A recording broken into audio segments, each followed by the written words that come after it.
There we are. Works better for some reason when I turn it on. Good morning, everyone, and thank you so much for being in the house of God this morning. Thank you for worshiping our Savior. Thank you, worship team, for leading us so well and so beautifully.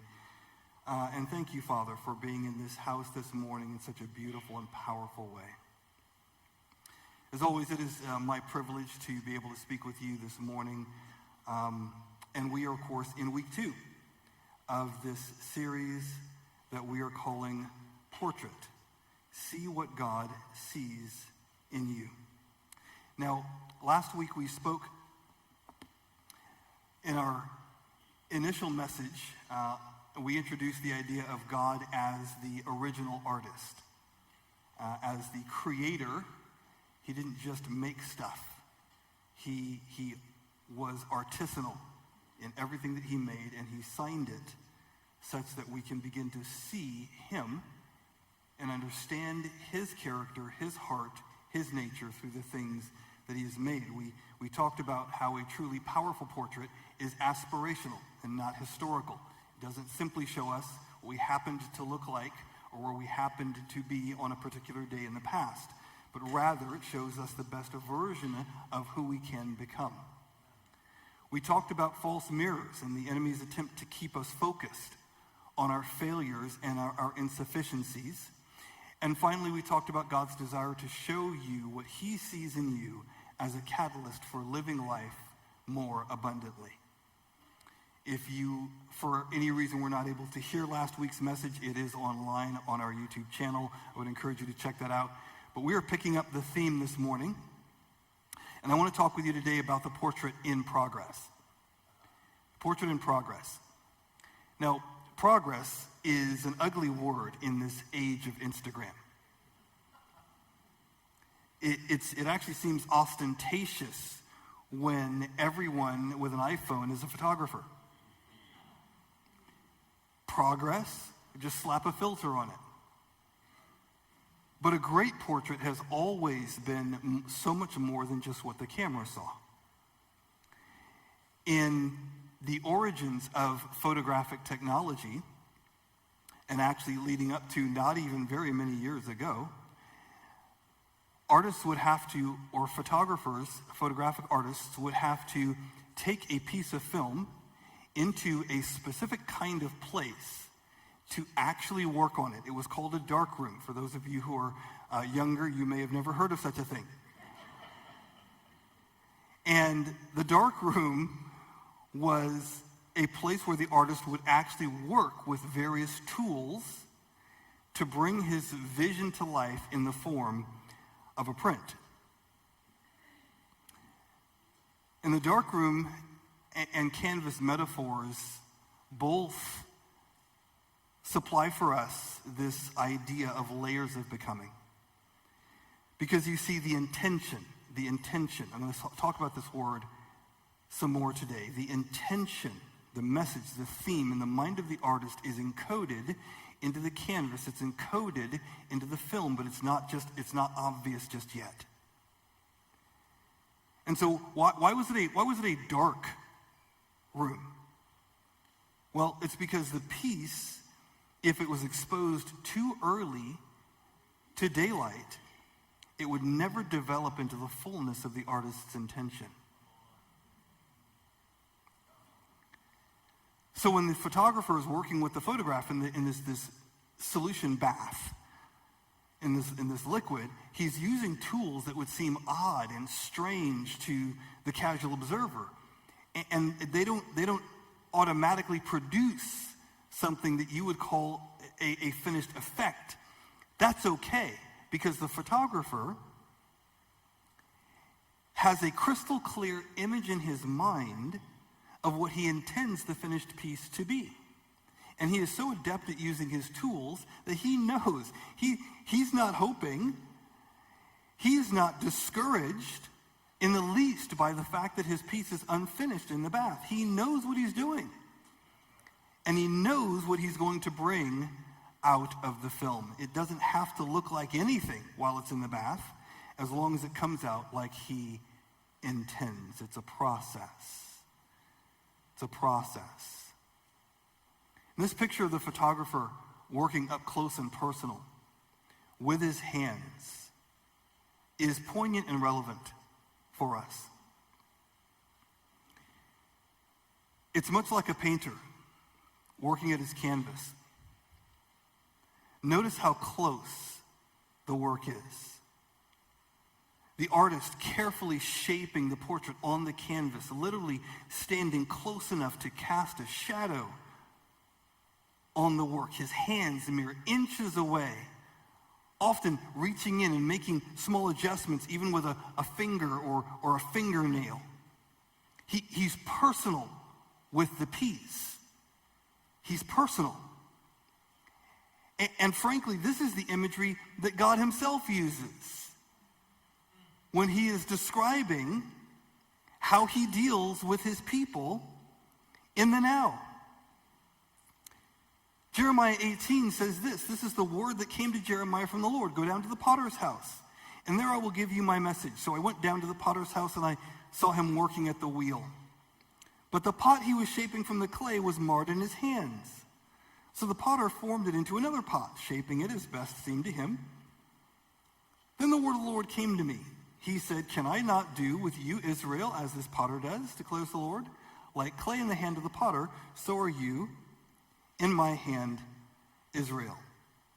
Now, we all get the main point of this passage. We all understand what God is saying is, who are you to complain? I'm in control. It's not about you. Like, we get all that. We got it. Yes. But what I want you to notice is where the clay was when it was marred.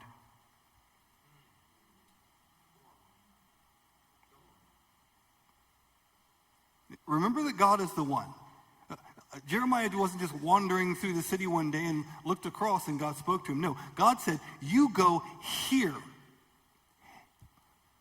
God could have sent him to a blacksmith shop where the piece is separated from the blacksmith by tools. God could have sent him to any number of places where artisans are making things using shaping tools. But he said, no, I want you to go down to a potter's house because there's something I need to show you about how I deal with my people here. And notice what the potter did when the clay was marred. Throw it away? Useless. Did he blame the clay? Where can a guy find good clay around here these days? No, he lovingly and patiently stayed at the wheel with a steady hand on the clay and a rock-solid vision of what he intended for it to be like. So are you in my hand, says the artist. Trust my process. And as he works, even as the clay is marred, even with the painting unfinished, even as the image is developing in the darkroom bath, the artist gazes on with what I call the look of love. Look of love. As the portrait is developed or developing in the darkroom, there is a unique kind of joy that comes over a photographic artist who watches the image slowly emerging from the bath. As the portrait is developed and developing on the canvas, these seemingly random blocks of color and texture slowly begin to build and gain clarity until there's this striking likeness looking back at you. It requires a steady, unwavering, intentional gaze on the part of the artist to bring out the beauty hidden in the piece. We don't paint a portrait of ourselves.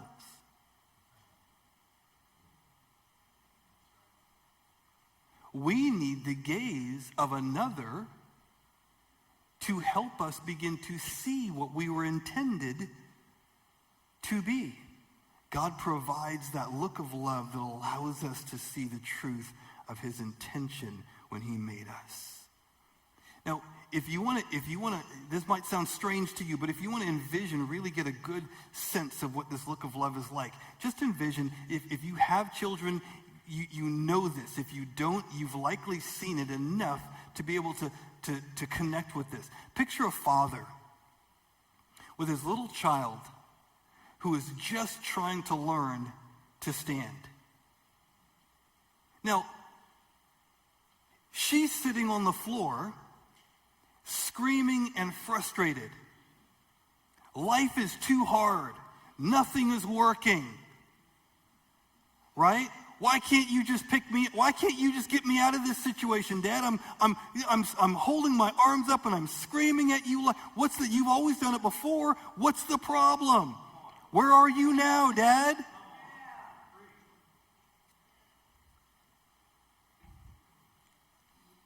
What does the father see?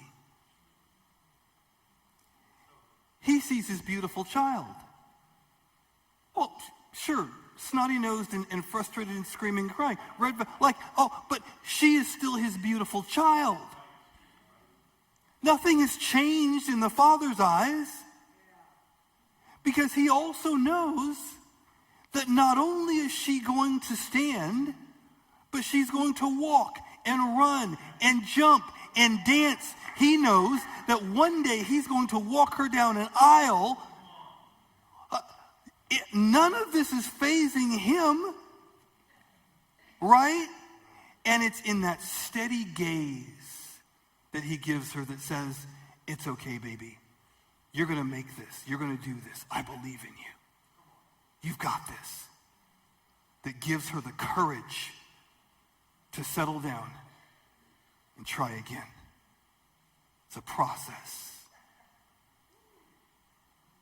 It's a process. These momentary setbacks do not in any way diminish the look of love. And so it is that when I fail, I am disappointed. I am disappointed. There, all right. I'm disappointed because I didn't live up to my true nature. Not terrified of God because I did. Let me say that again. If my true nature were to fail, then when I failed, it would be like, what did you expect? I mean, you know God, you know what I'm made of. Like, this is a surprise.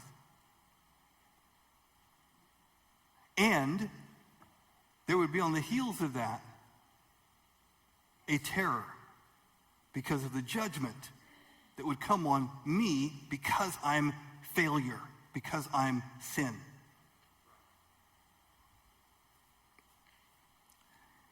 And we're getting into some weeds now, so please stay with me. Please stay with me. Romans chapter 7.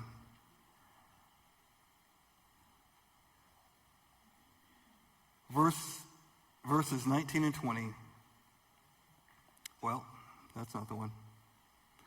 Sorry, that's not the one. Technology continues to give me fits this morning. Anyway, Romans chapter 7, verses 19 through 20. You're going to see it here in just a moment, I promise. I have confidence that this is my look of love. I know it's going to happen. Or someone can help me out. Oh, well, someone already helped me out. Thank you very much. All right. He says, For I do not do the good I want to do, but the evil I do not want to do, this I keep on doing. Anyone resonate with that? Sound familiar? Now, if I do, this is Paul reasoning with us. Now, if I do what I do not want to do, are you reading this?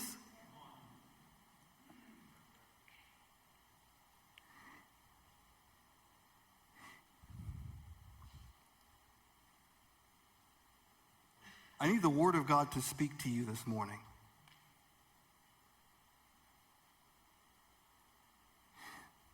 You see, there is something that is in you that desires and craves to sin. But that is not your nature. If it were you, you couldn't possibly set it aside. He says, it is not me, it's the sin that lives in me that does it. It is not your nature. Therefore, you can lay it down at the foot of a cross today, and you can stand up into the truth of who you're meant to be. Shame is pervasive. Everyone deals with some form of shame. I have literally worked with CEOs, I've worked with young people in their prime, I've worked with former models, cheerleaders, I've worked with pageant queens, television personalities, and I am here to tell you, in almost 30 years of doing what I do, I have not seen someone step in front of my lens and act like, oh yeah, I'm the stuff. You're so lucky you get to capture me. You would think, because of the way that they are portrayed, that many of the people I've just listed would have exactly that attitude. And that may be what they project in a boardroom, that may be what they project on a set. But when they step in front of my camera, every single one of them sees their own flaws. Frankly, it requires tremendous courage on someone's part to say, I'm willing to risk really being seen by you. It's a tremendous amount of courage. And that's why I never ask for that level of trust without first demonstrating that I am trustworthy.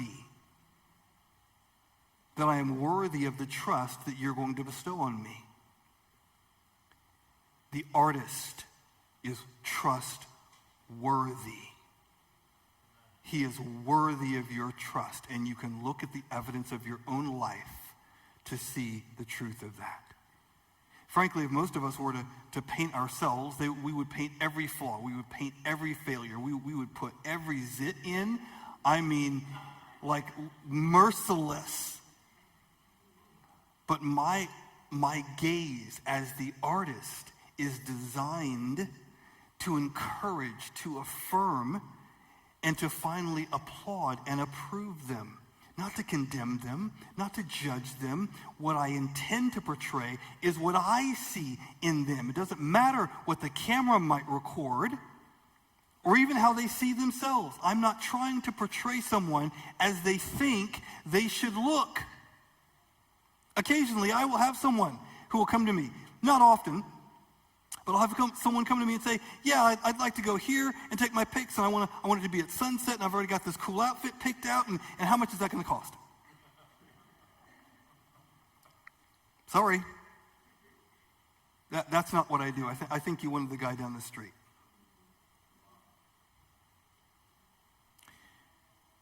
Because you don't get to come to tell me how you should be portrayed. Because if you don't trust me to see you, then my process won't work for you. You don't dictate the design of the finished piece. Because if you're not willing to submit to my process, I can't reveal your magic and show it back to you. And so it is with the artist. In a nutshell, I'm going to have some help here. I'm not connecting for some reason here. There is a responsibility on the part of my subjects to allow my gaze to elevate them. I'm going to say that again. There is a responsibility on the part of my subjects to allow my gaze to elevate them. There have been people, not often, that just could not get out of the prison of their own making. They only saw themselves in the negative, and nothing that I showed them made a dent.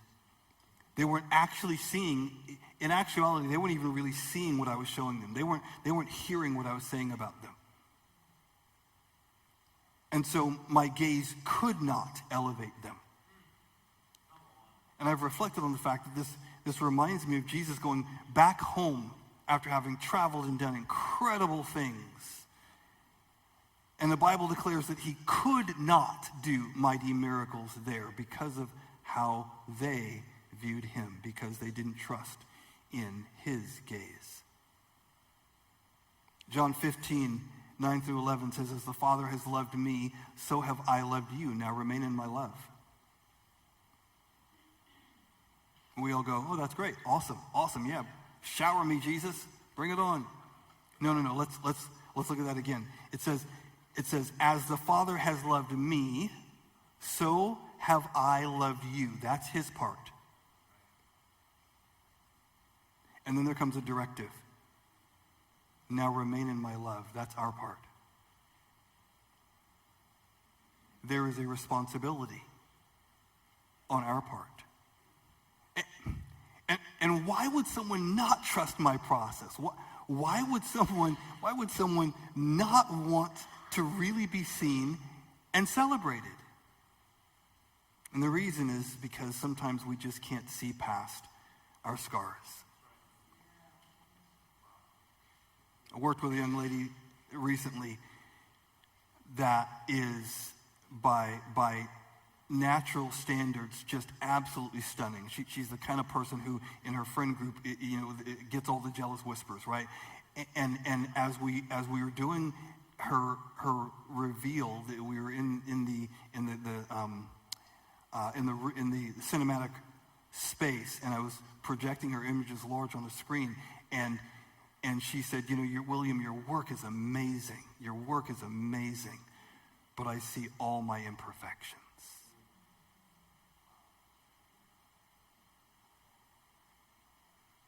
That's the work of pervasive shame.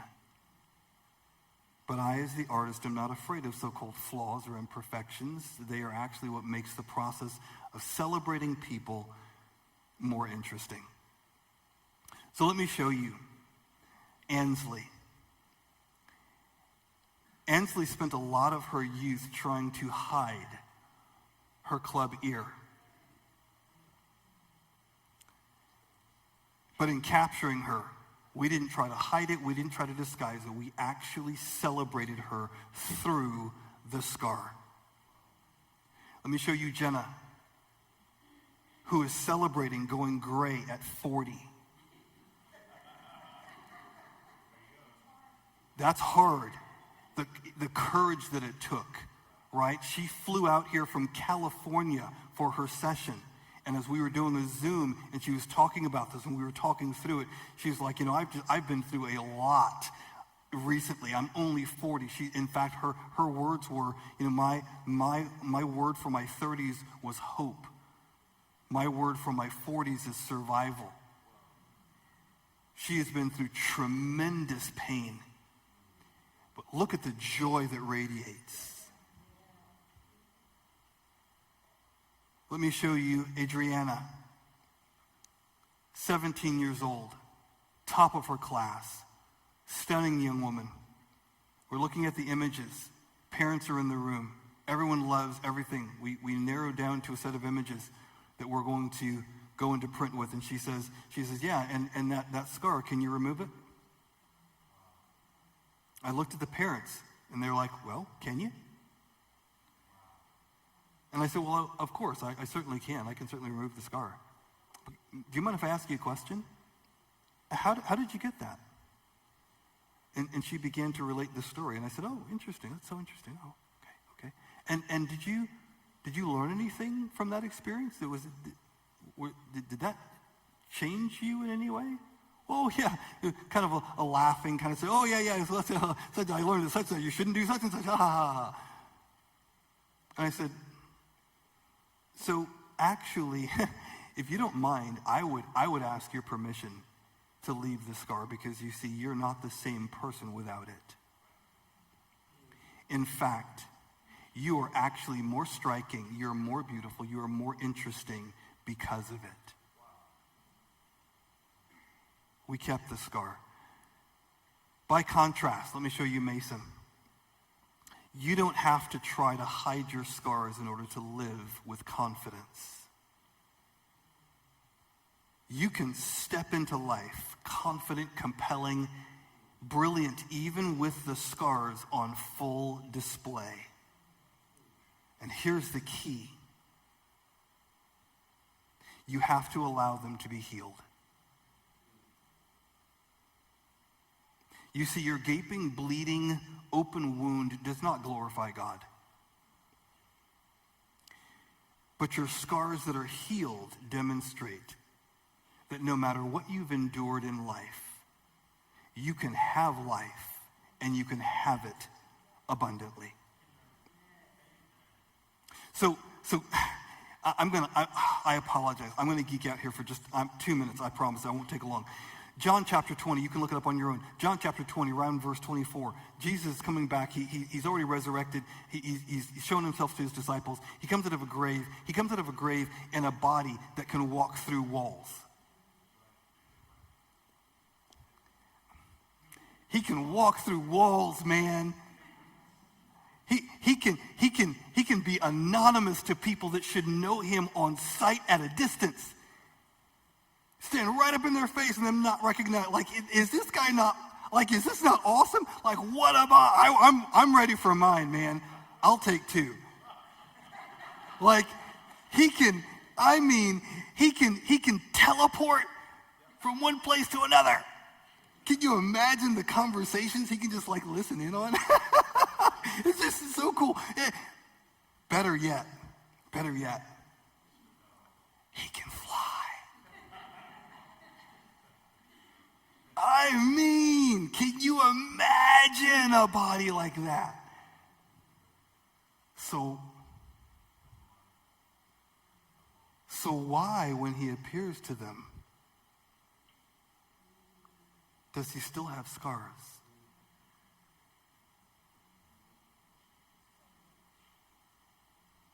I asked God that, sincerely, honestly. God, why? And God said to me, it's because healed scars are a silent witness of the work of God in your life.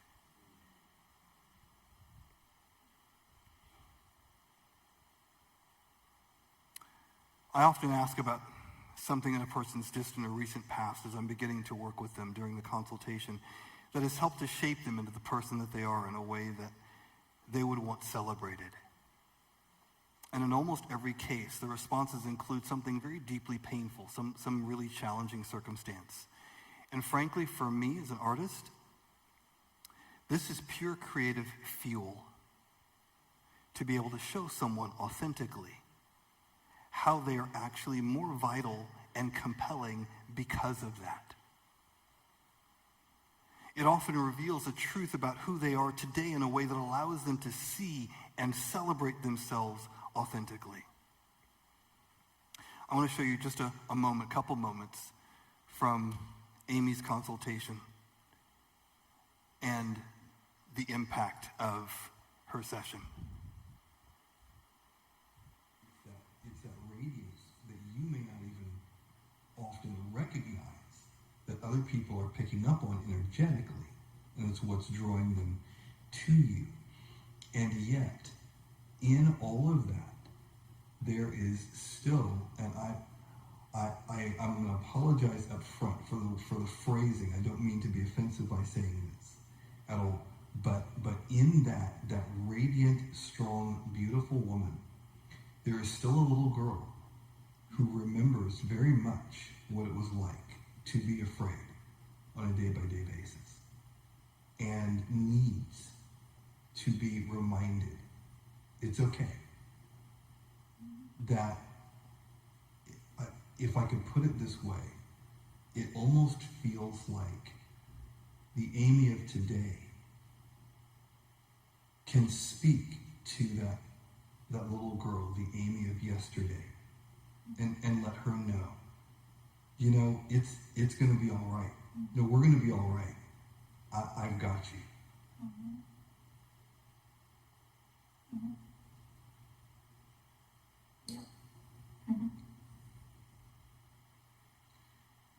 So that's what I want to portray.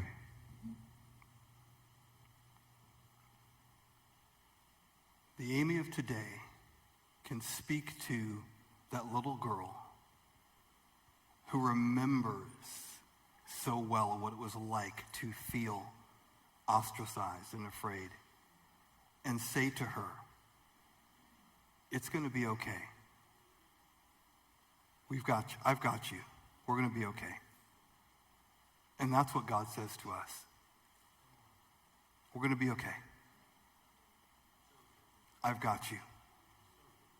Because you see, scars don't minimize the look of love. They actually enhance it. I actually wish that I could show you. I actually wish that I could show you in that moment where I took Amy during her session back to what she had said. And so that you could see the moment before, and then instantly the transformation in her expression, and the love and the nurturing that just came over her over her face for herself. I don't have permission to actually show those images. Amy is actually a public figure here in Memphis, and I never, ever, ever show a client or show client work if I'm not given permission. So unfortunately, I can't show you, but I wish that I could show you the difference, and I see it all the time. The look of love that removes the shame and begins the healing process for those wounds. But what I would encourage you to do is to simply stop saying you're broken. And start saying, I'm human. This is a human experience. God doesn't need or want perfection from you. He's actually glorified through our imperfections. It's actually our pain, our failures, our sufferings that create new pathways for the grace of God to flow through in our lives.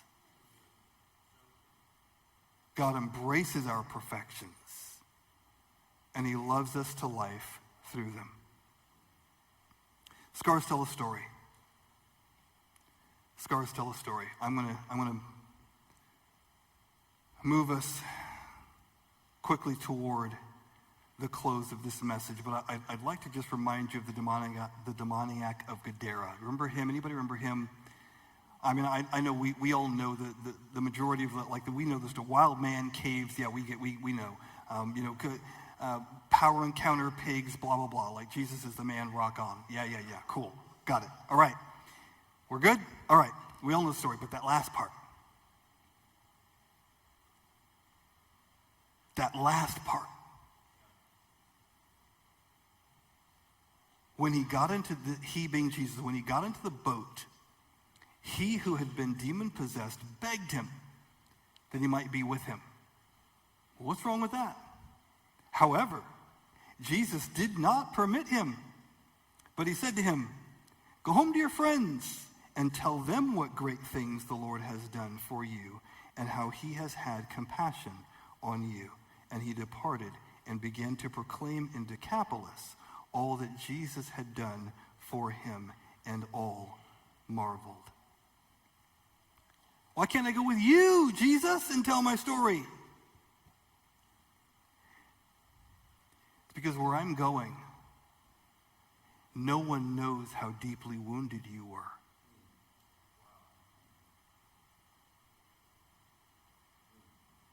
So when they see the scars, it won't mean anything to them. So go to those who know you and declare what great things the Lord has done. Church, what great things has the Lord done for you? Where has our Father had compassion on you? The trenches of weakness and struggle and pain in our lives do not disqualify us. They are actually pathways that carry the love and the mercy of God to others. I actually wrote a poem at this point almost 3 decades ago. to try to capture this idea. And in this poem, I made a metaphor. I pictured the grace of God, the mercy of God, the love of God as being like rain that falls. And it's simply called The Waters Fall, and it goes like this. The waters fall, they dance, they shine, they fill the chasms of my mind. Coursing through me like the laughter of the stars, they rise, and arising hide the scars.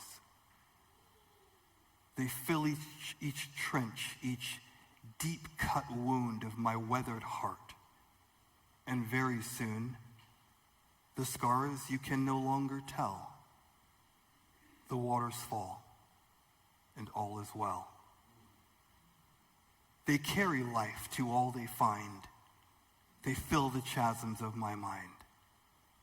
With every storm, the rivers swell.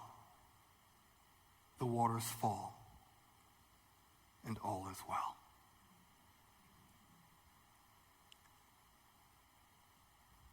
Remember that you are a work in progress.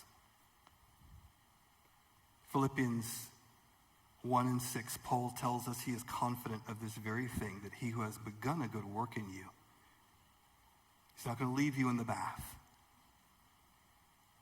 He's not going to leave you unfinished on the canvas. He's going to carry that work to completion until the day of Jesus Christ. Remember that on your part, you have to allow his gaze to elevate you. See, there are 3 magic words that guarantee that I will create something truly amazing with my client. An absolute guarantee. These 3 words actually put a greater burden on me to bring my A game and to draw on the deepest wells of creativity. And those 3 words are, I trust you. I trust you. I trust your vision. I trust your expertise. I trust your process. When a client says to me, I trust you, there is no limit to the creative heights that we can achieve. Will you trust him with the masterpiece that is you? Please stand.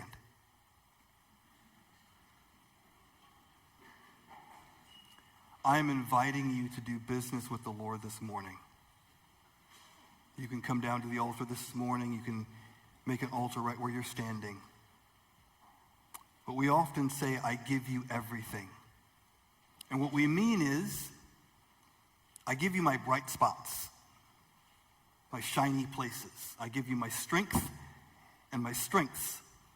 I'll give you my charm, my wit, such as it is. I give you my brilliant intelligence. I give you my strong will.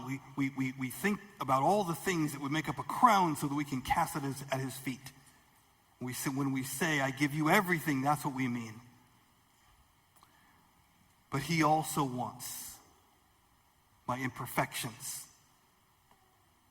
He wants my past failures, my current fears.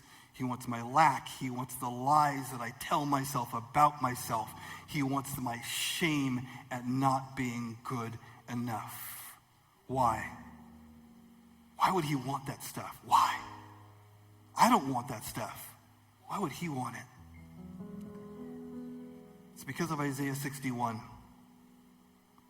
The Spirit of the Lord God is upon me, he said, because the Lord has anointed me to console those who mourn in Zion. Now watch this. To give them beauty.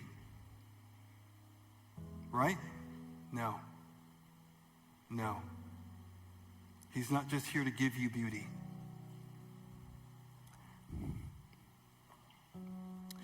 This is an exchange. He's not just here to give you joy. He's here to give you joy in exchange. Why would he want the ugliness? Why would he want the shame? Because if you don't give him your ashes, he can't give you the beauty, and he has beauty for you. There's joy waiting for you. He wants to clothe you with praise and celebration. But you've got to give him the heaviness. You've got to give him the sadness. He tells us how he sees us. And that look of love. You're my trees of righteousness.